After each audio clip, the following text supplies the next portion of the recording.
नमस्कार बच्चों, मैं डॉक्टर सुरेश कुमार। आज का व्याख्यान हमें हिंदी के छात्रों के लिए आज का विषय है मैला आंचल, एक आंचलिक उपन्यास।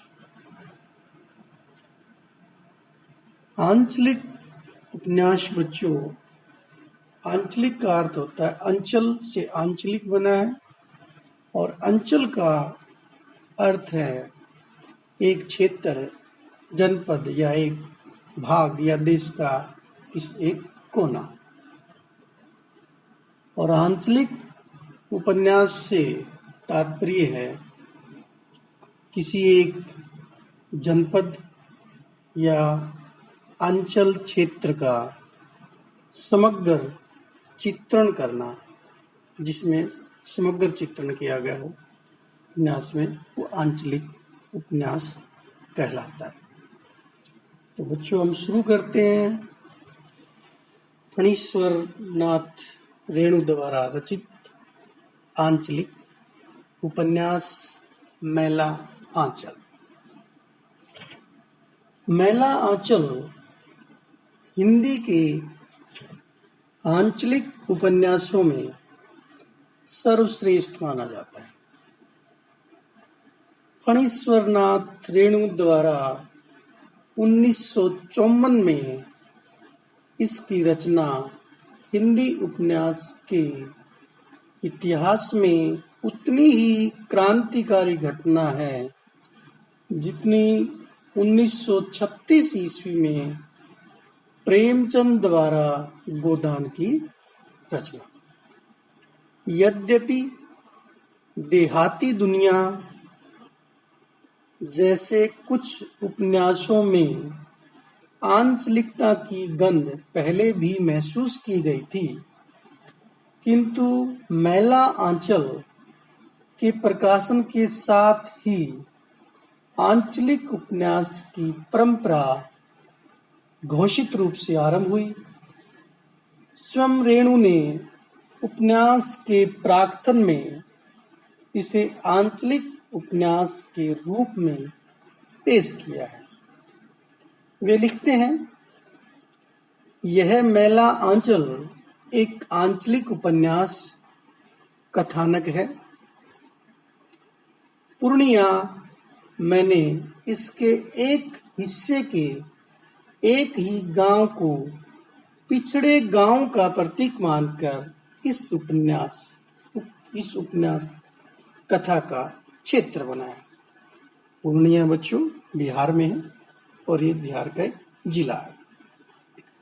तो उस जिले के किसी गांव का इसमें शायद मेरीगंज नामक गांव का चित्रण। आंचलिक उपन्यास लेखन की एक विशिष्ट शैली है जिसमें लेखक किसी खास भौगोलिक क्षेत्र का चयन करता है और अपनी विचारधारा का रंग चढ़ाए बिना उसके संपूर्ण जीवन को यथारूप प्रस्तुत करता है। ऐसे उपन्यास अपनी स्थानीयता का अतिक्रमण नहीं करना चाहते, बल्कि अपने विशिष्ट भूगोल या स्थानीयता में ही रमे रहना चाहते हैं। मैला आंचल न सिर्फ घोषित तौर पर इस परंपरा का प्रस्थान बिंदु है, बल्कि आज तक के आंचलिक उपन्यासों के समक्ष एक सृजनात्मक चुनौती बनकर भी खड़ा है।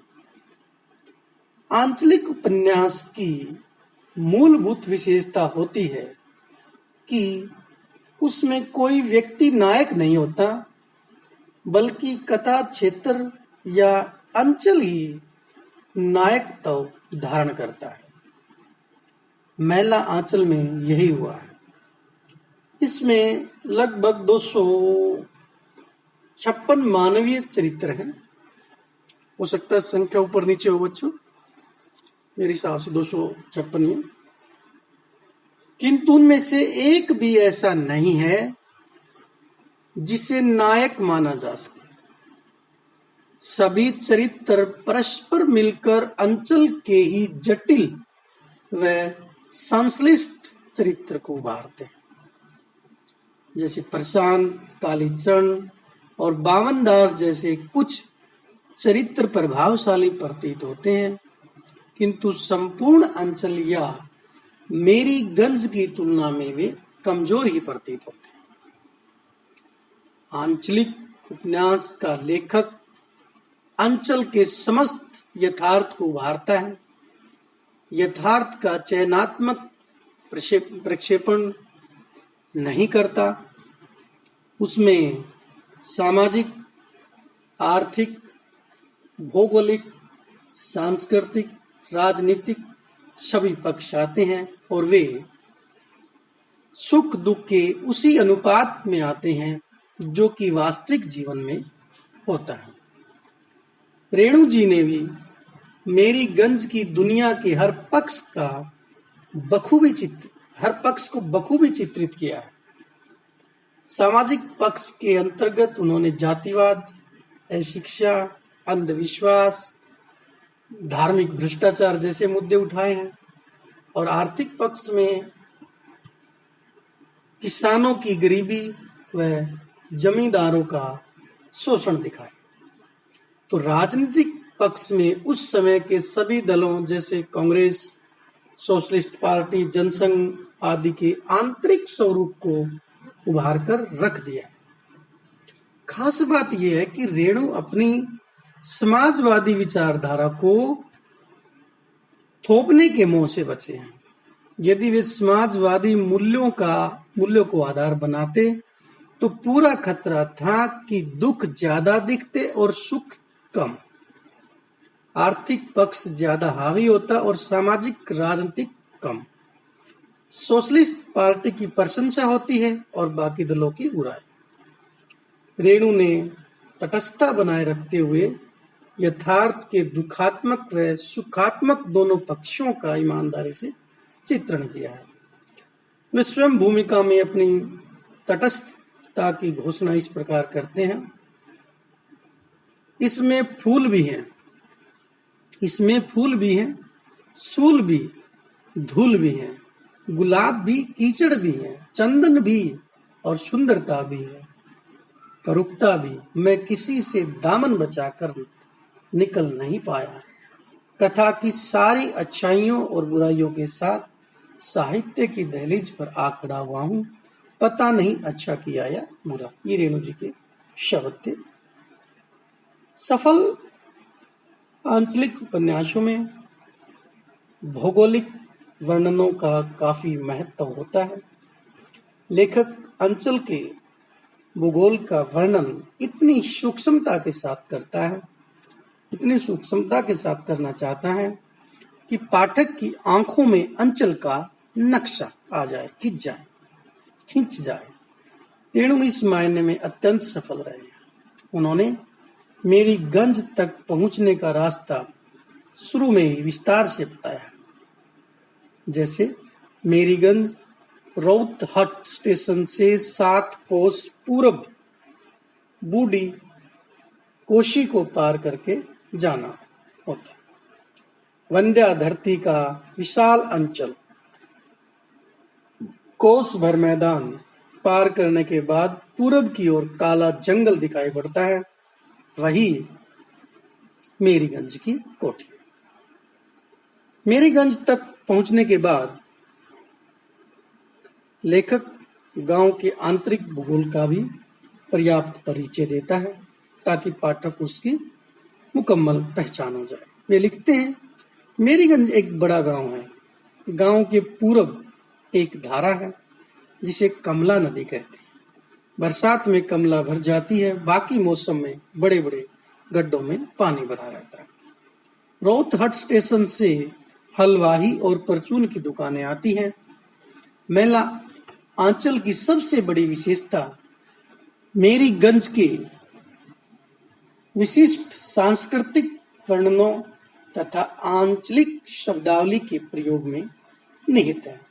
रेणु ने पात्रों से देशज और तद्भव शब्दों से निर्मित वही भाषा कहलवाई है जो उस अंचल में सचमुच सुनाई पड़ती है।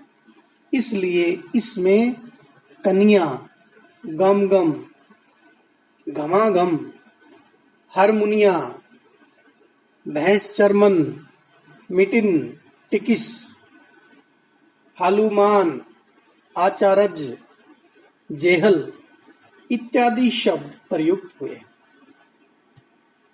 इस प्रकार हम दूसरे पृष्ठ पर हर दूसरे पृष्ठ पर इसमें कोई न कोई सांस्कृतिक प्रसंग भी उपस्थित है।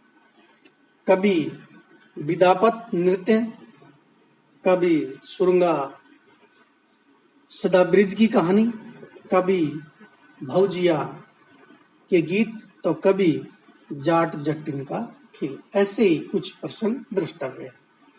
नायक जी हो नायक जी, खेलो नायक जी हो नायक जी, खोले देहो किवड़िया हो नायक जी। ये जट जटिन का खेल है, उसका एक सांस्कृतिक जो खेल है उसका एक उदाहरण है।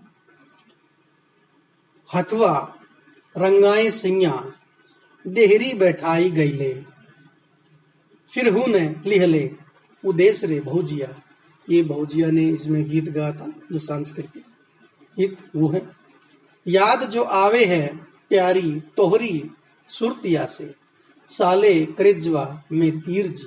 ये सुरंगा सदाब्रिज की जो कथा इस नाटक में बताई गई उसका प्रसंग है। तो स्पष्ट है कि मैला आंचल आंचलिक उपन्यासों की सभी कसौटियों पर खरा उतरता है। दरअसल सच तो यह है कि हिंदी में आंचलिक उपन्यासों के लिए कसौटियां खुद मैला आंचल ने ही गढ़ी है। इसके बाद कई लेखकों ने आंचलिक उपन्यास लिखे, पर कोई भी उपन्यास मैला आंचल की टक्कर नहीं ले सका, उसकी टक्कर में नहीं खड़ा हो सका। यहां तक कि